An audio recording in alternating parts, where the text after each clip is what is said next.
palestra de hoje é o fator discipulado na consolidação de novas igrejas, um módulo do treinamento do Plano Missionário Cooperativo para você que planta igrejas presbiterianas em todo o nosso país.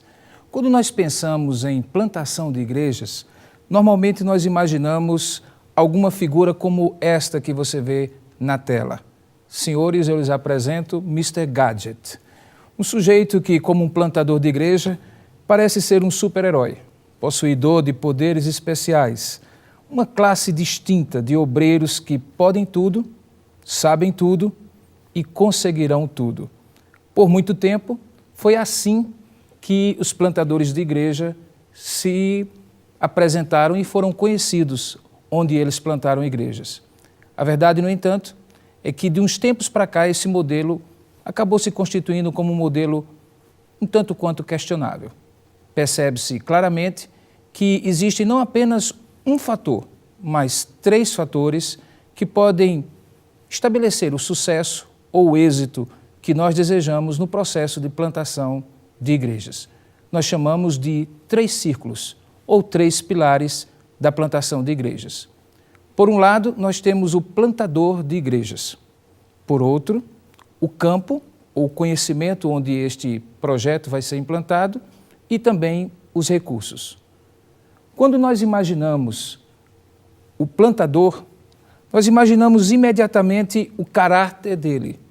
Se ele é uma pessoa que conhece Deus, não apenas do ponto de vista teórico, mas principalmente do ponto de vista da vivência espiritual.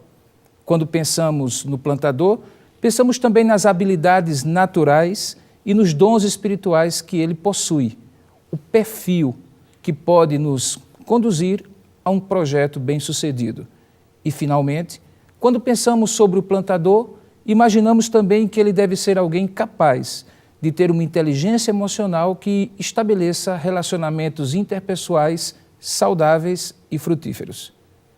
Quando imaginamos os recursos que podem produzir um trabalho bem-sucedido no campo de plantação de igrejas, imaginamos que esses recursos têm a ver com pessoas, com recursos financeiros e com um bom suporte de trabalho para este plantador ser bem-sucedido.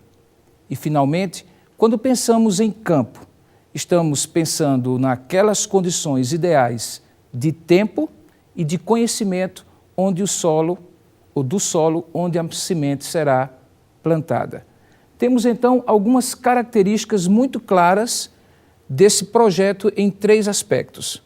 Precisamos de um bom recrutamento, de uma boa mobilização e de uma boa pesquisa. Pesquisa de campo que nos permita ter dados demográficos realistas, o momentum ou a oportunidade ideal para a plantação de igreja e um planejamento adequado. Porém, o maior desafio do projeto de plantação de igrejas é o desafio de discipular crentes, formar a liderança de uma nova igreja e fomentar a reprodução desta liderança. Isso vai permitir sucesso. Talvez aí esteja a grande divisão de águas entre projetos bem-sucedidos e projetos mal-sucedidos. Talvez você esteja familiar com o projeto ou a proposta de projeto das 7 etapas feitas por Steve Childers e Alan Thompson.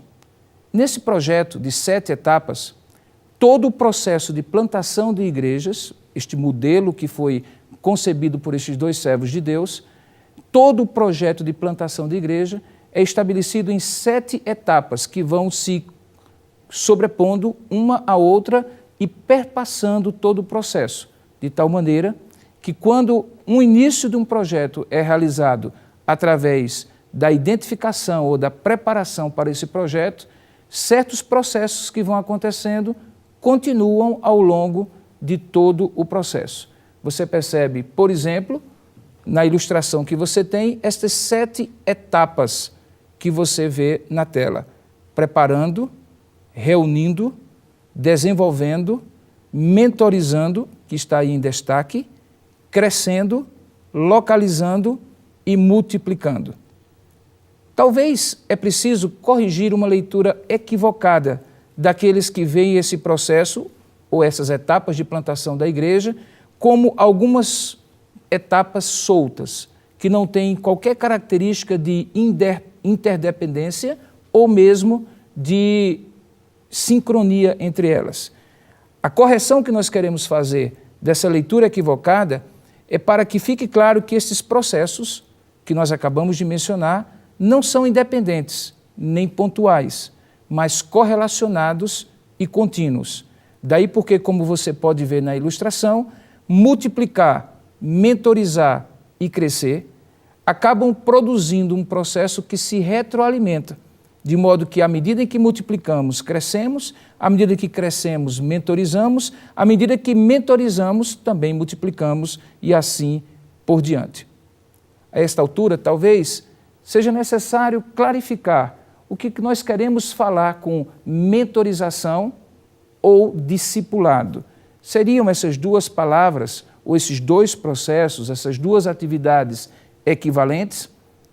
Eu estou bastante consciente que há alguns que questionam muito o uso de termos advindos das ciências sociais ou da administração para o processo de plantação de igrejas. Porém, eu gostaria de distinguir com você e estabelecer semelhanças e diferenças que possam facilitar para você o uso dessas ferramentas úteis para o seu trabalho como plantador de igreja. Quando nós falamos de discipulado ou mentorização, nós estamos pensando em termos de relacionamento e comunicação. Como você vê na ilustração, relacionamento e comunicação se somam naquilo que a gente chama de mentorização. Mas, afinal de contas, o que é mentorização? Mentorização é o processo para transmissão informal de conhecimento, de capital social e de apoio psicossocial que o recipiente do processo de mentorização percebe como relevante para o seu trabalho, carreira ou desenvolvimento profissional. Esta é uma definição de Bozeman e Finney de 2007. Veja que há uma diferença do processo de mentorização para o processo de discipulado. O que nós compreendemos como discipulado é o processo operado pelo Espírito Santo através do uso diligente dos meios de graça, no qual um cristão maduro investe na vida de outro cristão para a transformação da vida e produção de maturidade espiritual, com o objetivo último de reprodução espiritual deste cristão na vida de outros, e assim o processo continua. Perceba, portanto, que mentorização e discipulado fala de relacionamento, ambos falam de relacionamento. Porém, enquanto a mentorização é um processo que muitas vezes tem uma técnica própria e que tem a ver com transmissão de conhecimento e de vivências, mas não necessariamente com o objetivo de transformação, o discipulado tem o objetivo de transformar a vida, e não apenas transformar a vida, mas produzir uma mudança que se multiplique ou seja replicada na vida de outros cristãos. Portanto, para nós que estamos no programa de plantação de igrejas da Igreja Presbiteriana do Brasil, muito mais do que uma mentorização, nós desejamos que os nossos plantadores possam discipular, ainda que o discipulado tenha diversos níveis, desde aquele que é novo na fé até aquele que está em processo de plantação, de uma reprodução de trabalho na formação da sua liderança. Qual é, portanto, o papel do discipulador? Neste processo, o papel do discipulador não é fazer discípulos de si mesmo, mas, primeiramente, ser ele mesmo um discípulo, depois, fazer discípulos de Jesus e, por fim, ensiná-los a também fazer discípulos.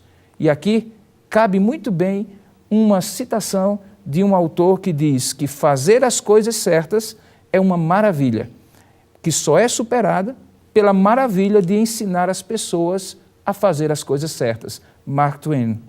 Portanto, o papel do discipulado é ele mesmo, como discipulador, ser discípulo, reproduzir-se na vida de outros através de um discipulado saudável e frutífero, conquistando outros discípulos para Cristo, e, ao mesmo tempo, produzir um movimento, uma dinâmica espiritual na força do Espírito Santo, através dos meios de graça da Palavra de Deus, para que estes novos discípulos, por sua vez, discipulem outros, criando um processo saudável de reprodução. Eu gostaria de, nesse momento, compartilhar com você alguns princípios gerais do discipulado. É óbvio que, a esta altura, você deve ter bastante leitura e conhecimento do trabalho de discipulador. Porém, eu gostaria de relembrá-lo para que você possa salientar no seu processo de formação de uma igreja, dentro daquele desafio de que não existe tarefa mais importante e maior desafio do que fazer discípulos para a consolidação da sua igreja. Até porque conquistar pessoas, conquistar uma audiência, levantar recursos, mobilizar pessoas, ainda que sejam processos em si mesmos extremamente desafiadores, não se constituem no maior discipulado, ou o maior desafio, que é o desafio do discipulado, da plantação de uma igreja consolidada em bases firmes. Primeiro princípio que eu gostaria de compartilhar com você e que você vê aí na tela é que no discipulado a teoria está embutida na prática. Eu sei que você é familiar com aquela expressão que diz que o modelo de Jesus de discipular pessoas foi, primeiro, eu faço, vocês observam. Depois, eu faço, vocês cooperam comigo. E por fim, vocês fazem, eu ensino a vocês fazerem ainda melhor. De fato, o que fica muito claro é que Jesus começa a partir do que é mais importante, a prática. A teoria do que Jesus queria ensinar aos seus discípulos era sempre baseada naquilo que ele mesmo fazia.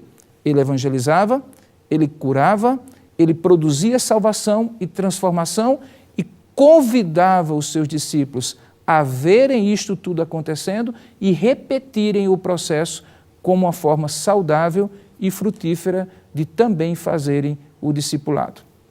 Observe ainda que quando nós falamos que a teoria está embutida na prática, é porque nós ensinamos o que nós sabemos, mas quando se trata de reprodução, nós só reproduzimos o que somos. Portanto, ainda que haja muita teoria a ser passada, doutrinação, conhecimento bíblico, memorização de versículos, aplicação de certos princípios basilares para um novo decidido, para um processo de formação de um líder na sua igreja que venha a ser consolidada, mais importante do que tudo é quando as pessoas observam esta teoria sendo vivenciada na prática. Aqui talvez eu gostaria de compartilhar uma experiência pessoal. Eu já era pastor há cerca de 15 anos, quando Deus me deu o terceiro desafio na minha vida de plantar uma igreja. Na verdade, é aquilo que eu estou falando e compartilhando com você, que é meu companheiro no processo de plantação de igrejas, não é uma teoria, é uma vivência pessoal de sucessos e fracassos que eu compilo nesse momento e compartilho com você.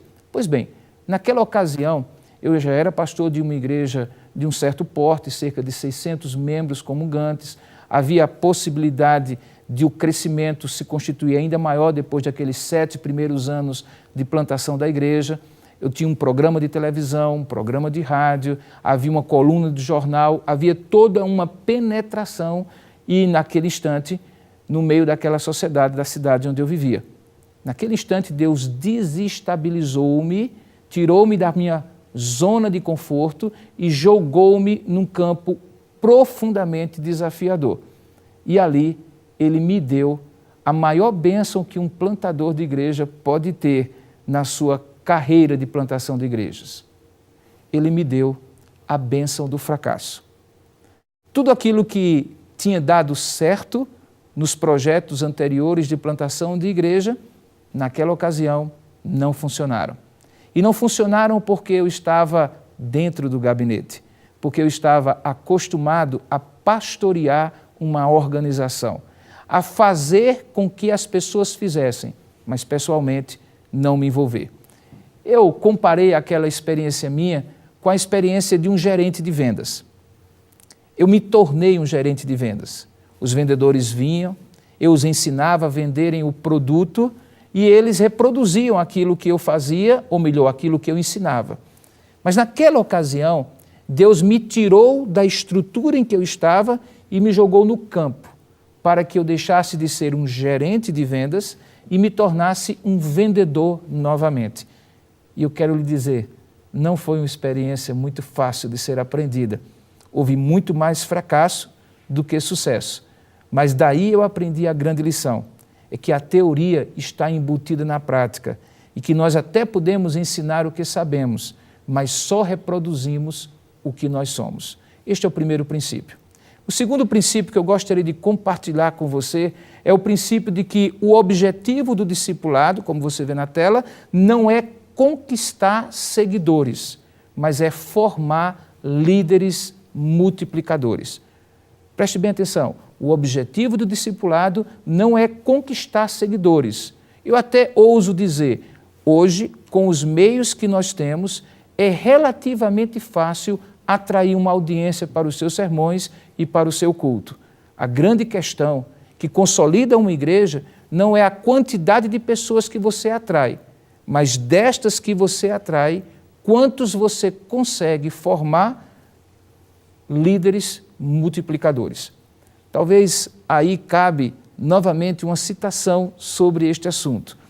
É aquela que diz que quem desenvolve seguidores apenas soma, mas quem forma líderes não soma apenas, multiplica, porque o seu poder de expansão e de alcance é multiplicado por tantas pessoas quantas ele forma como liderança. Portanto, se eu pudesse nesta hora aplicar uma lei que pudesse resumir este princípio, eu diria para você, talvez citando a lei de Pareto, que você precisa investir 20 minutos, ou melhor, 20% nas coisas que são 80% da lista de atividades que você precisa fazer e investir 80% do seu tempo, do seu talento, da sua energia naqueles 20% que farão a diferença. Traduzindo em miúdos, eu diria para você, se você vê as pessoas que estão ao seu redor, invista 80% do seu tempo, da sua energia, naqueles que vão ser os 20% do seu corpo de cristãos, na sua igreja, que serão os líderes dessa igreja consolidada, e invista os 80% do tempo, ou melhor, os 20% do tempo, nos 80% das atividades restantes. Talvez aqui também é preciso salientar um terceiro princípio. Eu estou falando de líderes, eu estou falando não apenas de discipular novos convertidos, mas eu estou também falando de formar lideranças, e a grande questão que talvez você esteja se fazendo é como identificar líderes? Como saber quem eles são? Com certeza, essa não é uma tarefa fácil. Há um aspecto espiritual. Jesus nos orienta na sua palavra a escolher bem aqueles que nós devemos impor as nossas mãos e ordenar, por exemplo, aos ofícios, aos ministérios da igreja. Mas há um aspecto também humano. Em que sentido? No uso da inteligência, do conhecimento, de formas pelas quais, através da convivência e do estabelecimento de relacionamento, você consegue identificar as características de um líder em potencial. Veja, eu não estou dizendo que você sempre vai acertar. Na verdade, nós sempre erramos na escolha dos nossos líderes. Algumas vezes, olhamos características naturais e esquecemos do caráter.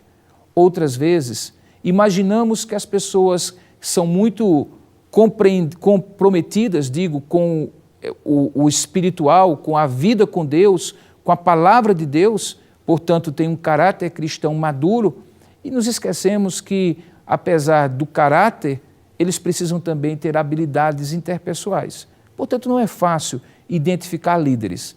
Mas eu gostaria de oferecer a você um checklist, uma lista de perguntas que talvez possam lhe auxiliar para você identificar os seus líderes em potencial e, desde o primeiro momento do discipulado, quando novos convertidos ainda, começar um processo de mentorização, de discipulado, de treinamento, que venha consolidar depois a igreja que você está plantando. Então, a primeira questão que você deve se fazer para identificar um líder em potencial, sobre quem você vai dedicar tempo ou em quem você vai dedicar tempo, sua energia para a formação de sua liderança é: quem do grupo que você tem hoje já está liderando outros? Liderando sem cargos formais, liderando sem que você tenha apontado esta pessoa como líder, sem que você tenha eleito, sem que você tenha indicado, porque esse é o tipo de liderança natural que você está buscando. Obviamente eu falo de liderança natural pelas questões dos talentos que a liderança natural traz em si mesma, mas também pelo aspecto espiritual, porque se nós estamos numa empreitada espiritual de plantar uma igreja, certamente essa pessoa não está liderando apenas na força da sua liderança natural. Portanto, a grande pergunta é: quem do seu grupo já está liderando outros? Às vezes é fácil identificar isto, às vezes nem tanto.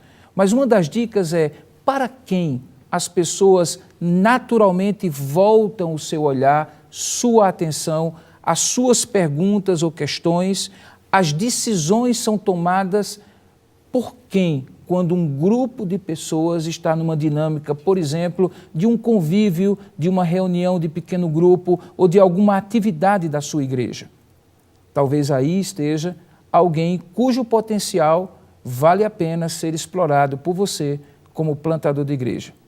A segunda questão talvez seja: quem no seu processo de plantação da igreja está criativamente desafiando o status quo que já foi estabelecido. Deixe-me traduzir em miúdos isso para você.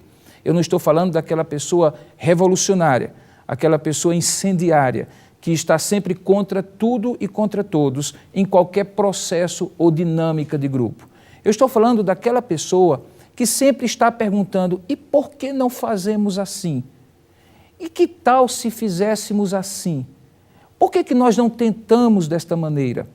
Possivelmente esta pessoa tem uma inquietação própria daqueles líderes visionários. E quando eu falo de líder visionário, preste bem atenção, eu estou distinguindo o líder visionário do sonhador. E é fácil entender. O sonhador fala muito e faz pouco. O líder visionário fala menos e faz muito. Em terceiro lugar, a terceira questão que você vale a pena perguntar-se no seu processo de formação ou de identificação de uma liderança em potencial é: qual é a motivação ou o impulso, o drive, como a gente chama, que leva esta pessoa a liderar? É possível liderar por ambição pessoal, é possível liderar por inveja, por espírito competitivo, por necessidade de demonstrar certas competências, certos desempenhos para você como plantador, como líder desse trabalho ou para as pessoas. Por isso é sempre perigoso que aquelas pessoas que simplesmente estão à frente sejam imediatamente ungidas líderes diante do povo. É preciso sondar por que esta pessoa está fazendo o que está fazendo. Qual é a motivação desta pessoa? Qual é o impulso desta pessoa? Uma quarta questão é: como são os relacionamentos deste líder em potencial? É uma pessoa que fala, mas também sabe ouvir? É alguém que tem a simpatia do grupo, de tal maneira que as pessoas gostam de estar com ele, ao invés de evitá-los ou de evitá-lo? É importante você perceber que, se um líder deseja ser um líder efetivo, para junto com você consolidar essa igreja, ela ou ele precisam, acima de tudo, que o povo goste. Claro, é possível ser simpático ao povo e antipático a Deus. É possível ser simpático ao povo e infiel a Deus.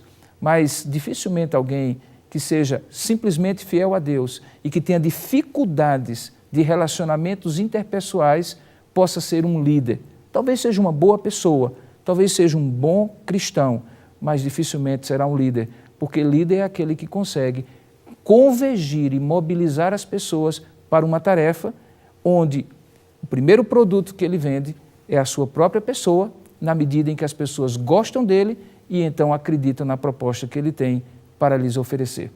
Talvez uma última questão que é importante neste início de checklist é como é que este líder ou este líder em potencial está reagindo em situações de pressão. Alguém já disse que o líder não é testado na hora do sucesso, mas é testado na hora do fracasso, na hora da pressão. Alguém já disse que é possível testar, avaliar a dimensão da liderança de alguém pelo tamanho dos problemas que esta pessoa está disposta a enfrentar e solucionar. Gente que se apequena diante de grandes desafios, jamais se agigantará diante de desafios maiores. E você não quer gente pequena liderando o seu grupo. Você precisa ter gente que tenha grandes atitudes diante da pressão. Talvez as duas últimas questões parecem ser questões secundárias, mas na verdade não são. São questões relacionadas à comunicação e à atitude do líder em geral. As duas perguntas são: como é a comunicação deste líder em potencial diante do grupo? E quando eu falo de comunicação, obviamente eu não estou falando apenas daquilo que a pessoa fala, mas principalmente de toda a linguagem que ela expressa. E vem a linguagem de corpo, os meneios, a maneira de agir, até mesmo o silêncio da pessoa diante de determinadas situações, acaba estabelecendo um padrão de comunicação. E é impossível você ser líder ou ser alguém em formação de liderança se não tiver uma boa comunicação. Eu não estou falando de timidez, eu não estou falando de introversão. É possível ser um bom líder mesmo sendo tímido, é possível ser um bom líder mesmo sendo introvertido, porém, é muito importante que a comunicação desta pessoa seja uma comunicação saudável, bem centrada, capaz de transmitir informações, emoções e impulsos para que o grupo possa ir na direção que você, como plantador de igreja, deseja. A atitude deste líder é outra característica que pode distingui-lo daquilo que é apenas um seguidor ou daquele que é apenas um seguidor. Veja que a atitude do líder ou do líder em potencial é aquela atitude de alguém que é sempre ensinável. Não há coisa mais difícil de lidar do que com aquela pessoa que, quando você quer contribuir com uma informação, que você quer contribuir com alguma coisa a mais para ensinar, corrigir, exortar, redarguir, corrigir injustiça, aquela pessoa se fecha em copas e não deseja lhe ouvir. E cuidado, às vezes a pessoa até lhe ouve, o que ela não faz é lhe escutar. E alguém que deseja ser líder e não quer escutar a você como líder desta igreja, vai lhe dar problemas no futuro. Veja que todas essas questões que você faz, elas têm um contexto, um locus no qual elas precisam ser feitas. E eu falo desse contexto como o contexto do relacionamento. É muito interessante quando nós observamos a maneira como Jesus discipulou. Ele estava com eles, com os discípulos, ele convivia com os discípulos, ele comia com os discípulos, ele habitava nos mesmos lugares onde os discípulos estavam, ele passava todo o tempo que era possível e disponível para com os seus discípulos vivenciar uma realidade cotidiana. Querido, é impossível plantar igreja sem conviver com o povo. É impossível consolidar uma igreja através do discipulado sem que você pegue você mesmo com as suas próprias mãos no arado e possa ir à frente com o seu povo lhe seguindo. Aqui eu faço uma referência a uma citação que um velho presbítero de uma das primeiras igrejas que eu pastorei no início do ministério me fez. Certa vez eu tinha um projeto muito bonito para apresentar para aquela igreja e trouxe para o conselho daquela igreja aquele projeto. E reconhecidamente era um bom projeto, os presbíteros não questionaram a consistência do projeto, a essência do que estava lá escrito. Mas havia um problema. E aquele velho presbítero conseguiu identificar exatamente qual era o problema.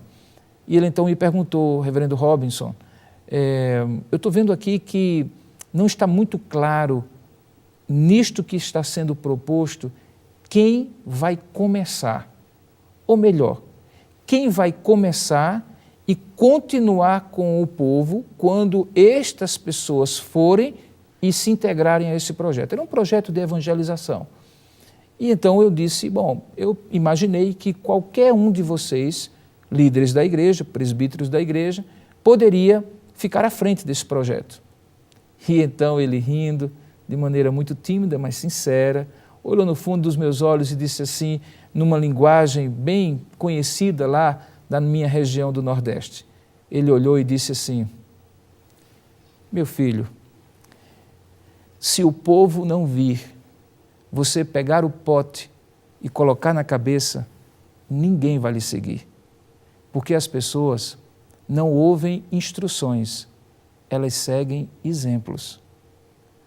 É muito interessante como aquele homem conseguiu pensar de dentro de todo aquele projeto tão bem organizado o que estava faltando. Estava faltando convivência, relacionamento. E no seu projeto de plantação de igreja, tudo isso que nós compartilhamos e muito mais que eu me coloco à sua disposição, que o Plano Missionário Cooperativo, através de todo esse suporte que está lhe oferecendo, também coloca essa disposição, há algo que não pode faltar e que não pode ser ensinado. É uma disposição sua, do interior do seu coração, que é a disposição de conviver com o povo, de relacionar-se com os seus líderes, de comer a comida que eles comem, de visitar os lugares onde eles visitam, de chorar com os que choram, de sorrir com os que sorriem, enfim, de encarnar este modelo de discipulado. E nós temos um bom exemplo. Jesus, o maior discipulador de toda a história, é o nosso melhor exemplo. A Bíblia diz que ele deixou a sua glória, tornou-se carne e habitou, tabernaculou entre nós. E desde o início até o fim, quando ele amou aqueles discípulos, e na ceia lá diz que ele amou-os até o fim, o que ele estava fazendo era viver com eles. Não há método, não há curso, não há capacitação que substitua os insights que o Espírito Santo pode lhe dar sentado à mesa, tomando um bom café com os seus líderes, conversando com eles nos momentos de luta, mas também nos momentos de celebração, vivenciando as lutas profissionais, financeiras, materiais, familiares que eles possuem. É na convivência que o líder alcança a projeção, não do cargo, porque é pastor, reverendo, do presbítero, não, mas do respeito que as pessoas conquistam, ou que as pessoas veem ele conquistando, porque acreditam que ele é real, que ele é autêntico, que ele não é apenas um produto fabricado por um processo. Quando nós começamos esse processo de formação, de discipulado, como uma base de consolidação do trabalho, do seu trabalho de plantação de igreja, eu mencionei que por muito tempo a ideia que o plantador de igreja era um super-homem prevaleceu nos modelos de plantação de igreja. Hoje, já não há lugar mais para isso. Nós sabemos que você é uma peça importante. Na verdade, talvez a mais importante desse tripé, que também tem o campo e que também tem os recursos pessoais e financeiros como composição. Mas há alguma coisa que, na sua vida pessoal, também é o mais importante. Muitas vezes a gente tem técnica, tem conhecimento, tem desejo, tem impulso e motivação sinceros e autênticos, mas nos falta a disposição de enterrar o coração naquele campo e naquelas vidas para as quais nós estamos plantando aquela igreja.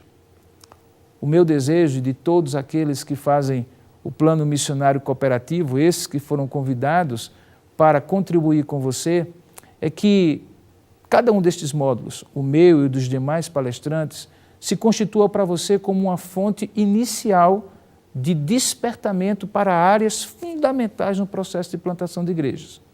Um deles, o discipulado como fator de consolidação de novas igrejas, foi o tema que nós compartilhamos hoje com você. Eu espero que, apesar das limitações de tempo, todo este processo comece a se desenvolver no seu coração, tornando muito mais do que um plantador de igrejas, de instituições, de projetos de expansão do reino de Deus, tornando você um discipulador pela graça de Deus, cheio de frutos e de discípulos para apresentar ao Senhor. Porque no final do seu ministério, o que Deus realmente vai avaliar não é quantas igrejas você plantou, quantos templos você construiu, quantos projetos sociais você iniciou, mas Ele vai avaliar quantos discípulos de Jesus você conquistou, formou e multiplicou durante o tempo do seu ministério. Porque, afinal de contas, foi exatamente assim que Ele nos disse que deveríamos fazer. Ele disse: ide por todo o mundo, fazei discípulos de todas as nações. Fazer discípulos não é uma opção. Fazer discípulos é o maior desafio e o maior segredo do processo de plantação de igrejas. Meu desejo, então, é que você seja extremamente abençoado com esse treinamento e se torne não apenas um plantador de igreja, mas um discipulador de vidas que possam ser, para a glória de Deus, multiplicadores da Igreja de Jesus Cristo na terra. Que Deus lhe abençoe.